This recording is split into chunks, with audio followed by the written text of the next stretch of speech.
What's up, training team? Okay, this is the 3 workout series for phase 1 of the New Year Transformation Challenge. Phase 1 will be 3 weeks, and we'll transition immediately right into phase 2 for 3 weeks. First phase, 30-30, 4 exercise circuit. Each week we'll change up the interval pattern. So in week 1 it's 30-30. In week 2 we'll take away 5 seconds of rest. It'll be 30-25s. And in week 3 take an additional 5 seconds of rest away to make that 30-20s. So just know week 1, week 2, week 3, that's our progression. We're cutting down the recovery time within those 4 exercises. Now, to start the workout off, you're going to do your custom correctives, the first 4 moves based on straight leg raise correctives, shoulder correctives, and then core correctives. Split them up into their breakout groups. I like to circle them all together, say, hey, does everybody know your correctives? And the ones that don't, you know, they can reference the sheet up there that's up on the window, because it tells everybody that we've screened. Put them into 3 breakout groups, hip by the far wall, shoulder mobility in the middle, core up here, and that way you're coaching them as you're going through those. Then right into the 10-minute warm-up. Following that, we split up into groups and we do 3 minutes of power core training before the workout. So they're going to have a partner, split them up on each end of the room, and the 2 moves for workout A is going to be vertical jumps and a front plank. So vertical jump progressions are going to be this. I'll show it from the side. Feet close together, reach back, kind of get into that hip hinging pattern, and I'm just going to come up on the toes into an explosive calf raise for people that can't jump. And they can make it really kind of more like an upper body swings, and just do the arm part. And then from there, level 2, we're going to actually jump, but you want to make sure that you're coaching them on blocking the feet together. The further it gets out, the greater the chance of this valgus knee situation, which can lead to shredding of the meniscus, and also it puts a lot of stress on the ACL, which can tear. So this right here is what is called a self-limiting exercise. That means it's impossible for them to collapse their knees in when their feet are close together. Out here, it's easy to do. So as they jump, and we transition into that level 2 vertical jump, they're trying to block the feet together, point the toes to top. You can go from a low-level jump to a high-level jump. That's exercise 1, 25 seconds on, 5 seconds off, and then they switch into the room. Partner number 2 is going to be doing front planks, and level 1 is going to be just your classic front plank. Level 2 is a single leg plank. Level 3 is a single arm plank. So you can kind of, each round, kind of coach them through that, remind them of their progressions. 25-5, 6 rounds. That's a 3-minute power core workout. Now they're all sweaty, they're all lathered up, and now they're ready to kind of listen to you go in and teach the workout. All right, exercise number 1 is the dumbbell or kettlebell skier swing. So one good thing about this is I programmed vertical jumps in the warm-up, so that not only are they getting a warm-up and they're getting some power training, but it also is teaching them the body weight version of the swing. So wanted to do that first, and now we flow nicely. They've kind of got that hip hinging pattern in, and they could go back and do that if they wanted to, but now we transition into doing a loaded version of that. All jump starters are going to do dumbbell skier swings strictly for the first week, and then we can progress them up into kettlebells in weeks 2 and 3. But all jump starters, week 1, have to do this, and then probably we'll do this for all 3 weeks, to be honest, so they can learn it. It's easier than dealing with the kettlebells. So same thing as we did in the vertical jump. This time the feet can be about hip width apart, and I'm going to drive back, glutes. And you want to coach people on popping those hips together. Again, one big thing is we want to do verbal cues and physical cues. Your verbal cues for this are going to be the hip hinging pattern. You can reference the coaching cues cheat sheet of how to hinge at the hips. Don't squat, don't round the back, keep the eyes up, keep the weight on the heels, and to get into the swinging pattern. Those are the coaching cues. Call it out, call it out. Each group has come through here. You'll have every 30 seconds there's a new group. You don't want to spend your whole time in that 30-second period coaching one group, because you got 4 other groups. So you really want to, in 30 seconds, be on your game and kind of run through and say, eyes up, weight on the heels, hinge at the hips, you know, and then keep moving to the other station. So this is for jump starters, regular members. You know, it kind of also, I find it kind of cool because you can basically position our program as a little bit elite. Like you have to earn your way up to using the kettlebells in a sense, so our regular members can use the kettlebells, and now we can load it up a little bit more. And one thing you kind of educate your clients on is that the kettlebells have a longer pendulum effect, so it requires greater core, arm strength, grip strength, forearms, everything because of the pendulum effect.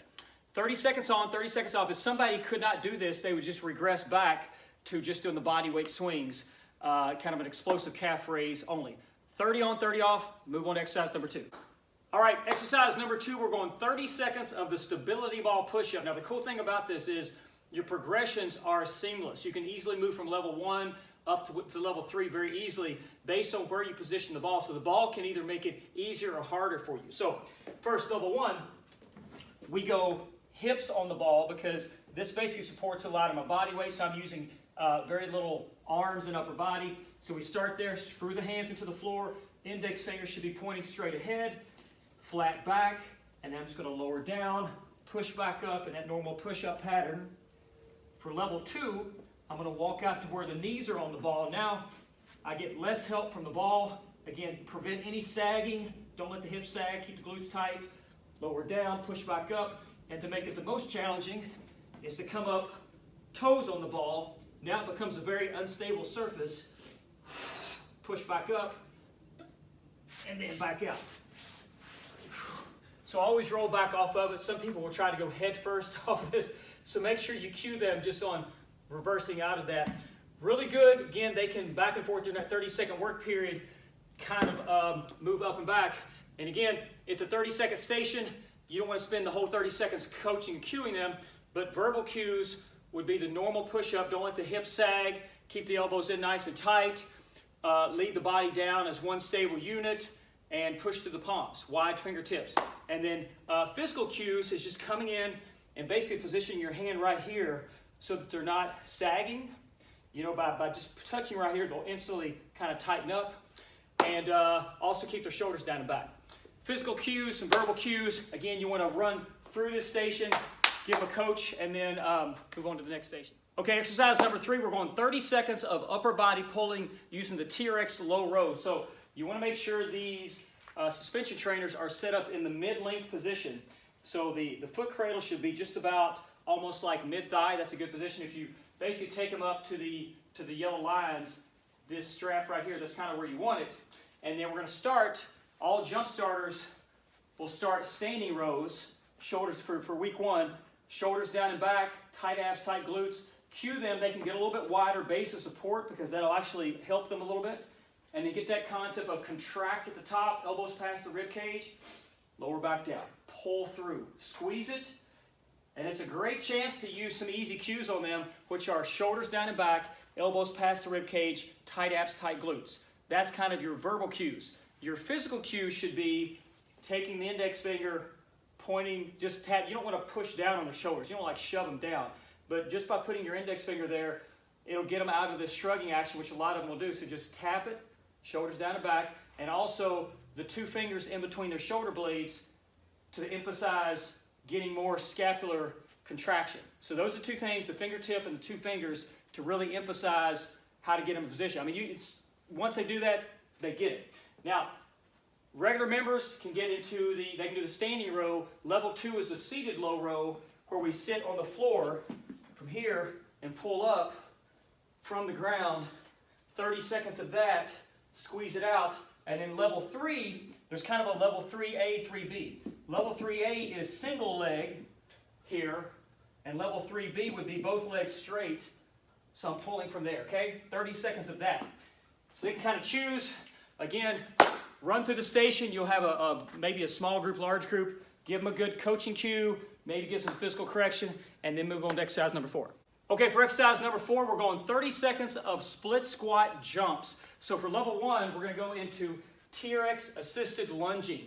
Just to get the pattern down, they're going to hold the handles close to the chest, step it back until the knee grazes the floor, step back up, and then we're going to alternate for 30 seconds. Barely touch the floor.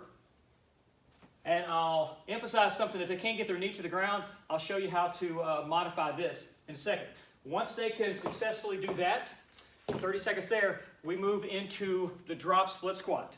So we're going to go feet close. I'm going to basically jump both feet out away from the body, jump to the bottom of the split squat, and pause for a count. So I'm going to go to the bottom with the left foot in front, pause, back up, pause in the middle, pause at the bottom, pause in the middle. Notice the arm action here. It's almost like that runner position. Boom, to the bottom, boom, to the bottom, boom. Now, third and final variation is the most difficult one. It's the split squat jump, and you actually use both arms simultaneously to get a little bit of momentum because we're eliminating that middle position where I get to kind of reset. So no reset. I'm actually going to go to the bottom of the split squat, use both arms, sweep it, back and forth, 30 seconds of this one. And there's a big time demand as far as like knee stability. They got to have excellent hip mobility. Definitely don't need to do this if they are have not passed their straight leg raise test, because that means they got an asymmetrical hip, and we're actually only doing more harm than good. So for people, you can emphasize the ones that are still working on their hip mobility. They don't need to do this one. Do level 1, level 2. They'll still feel it. They'll still get some good work in. If someone can't do even the split squat, there's a level 0 on your cheat sheet so that you can tell, man, like, I did that for 20 seconds, I'm out of breath. Clients are going to be too. So in the cheat sheet, there's like a level 0, red light exercises, some modifications for people that can't do level 1. And that is we want to get them into single leg bridging. So we're going to come down on the floor, and then from here, make sure I can see this, grip, basically to hug this leg, and work on single leg glute bridge extensions here. Bridge it up, and they would go 30 seconds on this leg and then switch sides. But that's actually going to develop the strength in their hips to be able to do a split squat or lunge. So reference the cheat sheets. You should take your cheat sheet and have it with you at every workout. That's key. Got to have the cheat sheets there. That way you know the progressions and regressions. You can be coaching people. Make sure we call everybody's name out 3 times in the workout. Make sure you touch everybody at least 1 time and leave them with a smile.